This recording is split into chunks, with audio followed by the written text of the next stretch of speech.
دوستو اس دنیا میں اللہ سبحانہ و تعالیٰ کی ایسی ایسی عظیم ہستیاں گزری ہیں کہ جن کے علم اور ذہانت کا اعتراف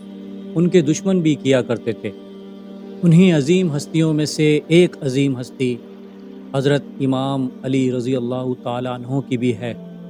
کہ جن کے متعلق یہ مشہور ہے کہ اگر نبی کریم صلی اللہ علیہ وآلہ وسلم علم کا شہر ہے تو حضرت علی رضی اللہ تعالیٰ عنہ اس شہر کا دروازہ ہے۔ چنانچہ اسی بات کی بنیاد پر تمام یہودی علماء جمع ہو کر حضرت علی رضی اللہ تعالیٰ عنہ کی خدمت میں حاضر ہوئے، اور وہ یہودی علماء یہ سمجھتے تھے کہ اگر ہم نے حضرت علی رضی اللہ تعالیٰ عنہ کو علمی بنیاد پر شکست دے دی تو ہمارا درجہ بلند ہو جائے گا۔ چنانچہ انہوں نے حضرت علی رضی اللہ تعالیٰ عنہ کو شکست دینے کے لیے سوالات کی ایک لمبی چوڑی لسٹ تیار کی، اور تمام تر سوالات انہوں نے اپنی مقدس کتاب تورات سے مرتب کیے، اور ان یہودی علماء نے حضرت علی سے یہ شرط رکھی کہ تمام تر سوالات ہماری ہی کتاب یعنی تورات سے لیے جائیں گے۔ یہ شرط رکھنے سے وہ نادان لوگ یہ سمجھ رہے تھے کہ امام علی شیر خدا جوابات دینے سے انکار کر دیں گے اور یوں ہم علم کی جنگ جیت جائیں گے۔ ان یہودی علماؤں کا سردار، جس کا نام راس الجالوت تھا، اپنے علم کے غرور میں امام علی رضی اللہ تعالیٰ عنہ کو مخاطب کر کے کہتا ہے کہ اگر آپ ہمارے تمام سوالات کے جواب دے دیتے ہیں تو ہم آپ کو باب علم یعنی علم کے شہر کا دروازہ تسلیم کر لیں گے۔ امام علی شیر خدا ان کی اس بات پر مسکرائے اور فرمایا کہ میں تو تیار ہوں، لیکن میں یہ جاننا چاہتا ہوں کہ اگر میں نے تمام سوالات کے جواب دے دیے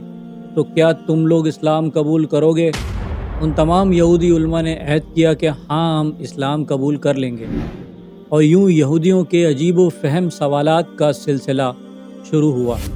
یہودی علماء کے سردار نے سوال کیا کہ اے علی ابن طالب، یہ بتائیں کہ وہ کون سی چیز ہے جو اللہ کے لیے نہیں ہے؟ حالانکہ پوری دنیا میں ہر چیز ہی اللہ کے لیے ہے، لیکن وہ چیز اللہ کے لیے نہیں ہے۔ دوستو، یہودی علماء کے اس سوال پر پورے مجمع میں سناٹا چھا گیا، اور سب کی نظریں حضرت علی رضی اللہ تعالیٰ عنہ پر جم گئیں کہ ایسے عجیب و فہم سوال کا وہ کیا جواب دیتے ہیں۔ لیکن حضرت علی نے بڑے ہی مطمئن انداز میں اس یہودی علماء کی آنکھوں میں آنکھیں ڈال کر نہایت پر اعتماد لہجے میں جواب دیا کہ اے راس الجالود، وہ چیز جو اللہ سبحانہ و تعالیٰ کے لیے نہیں ہے وہ شرک ہے، کیونکہ اللہ سبحانہ و تعالیٰ وحدہ لا شریک ہے، اس کا کوئی شریک نہیں، اور زمین و کائنات میں کوئی بھی اس کی برابری میں نہیں۔ دوستو، حضرت علی رضی اللہ تعالیٰ عنہ کا جواب سن کر تمام مجمع حیران ہو گیا۔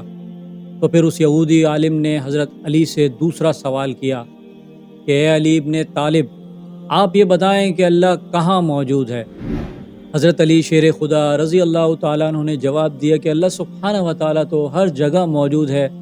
اس عالم نے کہا، نہیں، آپ اس سوال کا جواب تورات سے دیجئے۔ تو حضرت علی شیر خدا رضی اللہ تعالیٰ عنہ نے ارشاد فرمایا کہ ٹھیک ہے،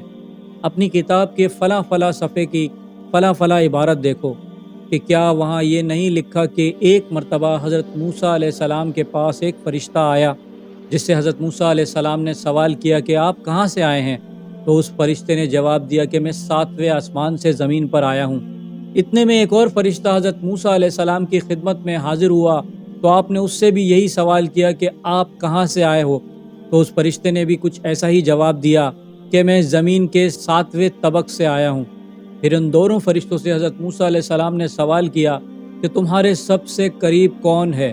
تو دونوں فرشتوں نے جواب دیا کہ ہمارے سب سے قریب اللہ سبحانہ و تعالیٰ ہے۔ تو پس اے یہودی عالم، ثابت ہوا کہ آپ کی کتاب بھی یہی بتاتی ہے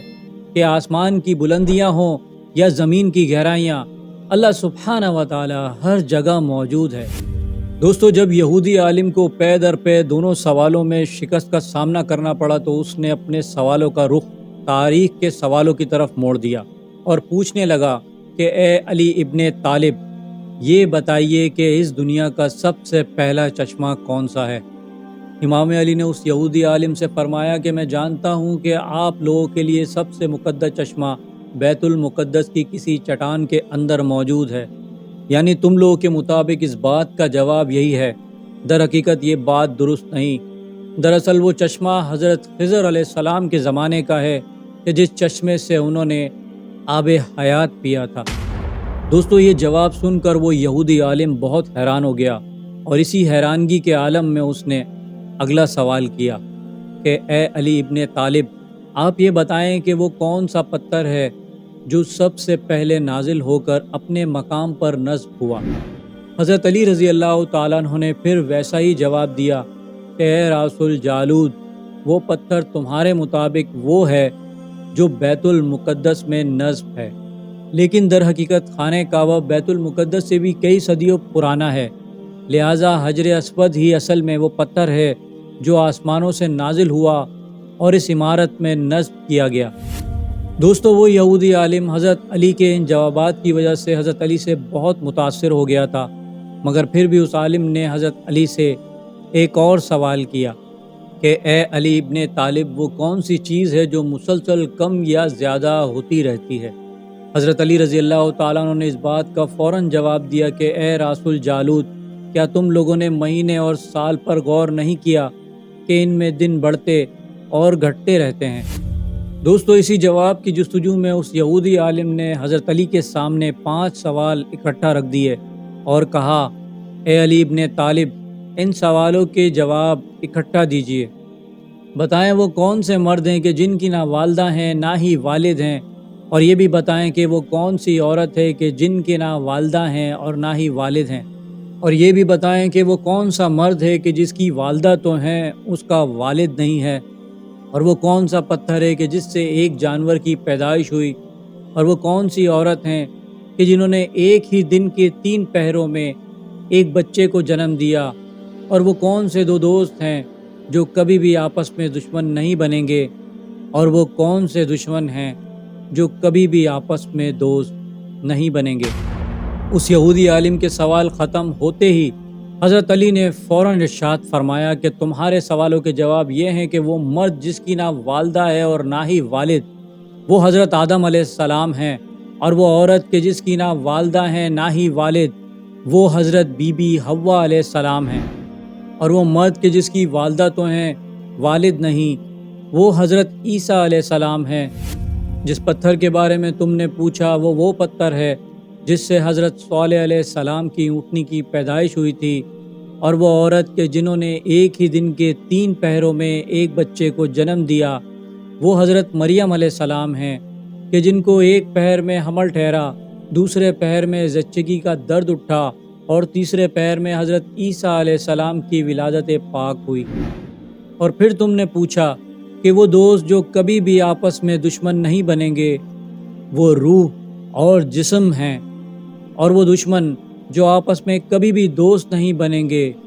وہ موت اور زندگی ہے۔ دوستو حضرت علی رضی اللہ تعالیٰ عنہ کے ان جوابات کو سن کر وہ یہودی عالم اور اس کے ساتھ تمام ہی علماء حیرت کے سمندر میں کھو گئے، اور وہ یہودی عالم پے در پے سوال کرتا رہا۔ امام علی ہر سوال کا جواب دیتے رہے۔ مجمع میں تمام لوگ ہی حیرت میں مبتلا تھے کہ جتنی تیزی سے سوالات ہو رہے تھے اتنی ہی تیزی سے امام علی جواب دیتے جا رہے تھے۔ بالآخر مجمع میں سے ایک شخص اٹھا اور پوچھنے لگا، اے علی ابن طالب، ہر شخص جواب دینے سے پہلے سوچتا ہے، آپ نے ہر سوال کا جواب ایسے دیا جیسے کہ آپ کو تمام سوالوں کے جواب معلوم ہوں۔ آپ نے اس شخص سے سوال کیا کہ بتاؤ تمہارے ہاتھ میں کتنی انگلیاں ہیں؟ وہ فوراً بولا 5۔ تو آپ نے اس شخص سے فرمایا کہ مجھے بھی بالکل ایسے ہی علم ہے جیسے تم جانتے ہو۔ یہ سنتے ہی وہ تمام یہودی علماؤں نے معاہدے کے مطابق اسلام قبول کر لیا اور دل سے یہ مان لیا کہ واقعی حضرت علی رضی اللہ تعالیٰ عنہ علم کے شہر کا دروازہ ہیں۔ دوستو امید کرتا ہوں میری ویڈیو سے آپ کی معلومات میں اضافہ ہوا ہوگا اور کچھ نیا جاننے کو ملا ہوگا۔ اگر میری ویڈیو آپ کو اچھی لگی ہے تو میری ویڈیو کو لائک کریں، میرے چینل کو سبسکرائب کر لیں اور بیل آئیکن پہ بھی کلک کر دیں۔ اب میں ملوں گا آپ کو ایک ایسی ہی انفارمیٹیو ویڈیو کے ساتھ، تب تک کے لیے اللہ حافظ۔